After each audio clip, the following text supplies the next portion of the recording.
Welcome to the Youth Talk session.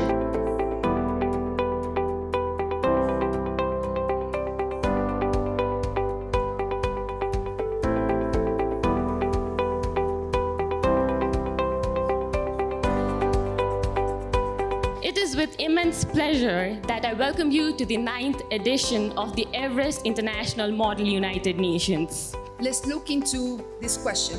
Where would you be in 6 years' time? Participants will acquire not only knowledge on how global governance mechanism works, but they also gain some technical skills. I'm just so pleased to be back for a second year to see what a great turnout we have for Everest International Model UN. I want to thank the Youth Thinkers Society for putting together such a great program. Young friends from over 10 countries. It's a pleasure to be back. I would like to say the Everest International Model United Nations 2024 begins formally.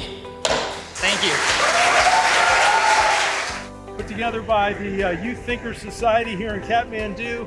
Really excited to see what these young people do this week as they explore and tackle some of the greatest issues confronting our societies today.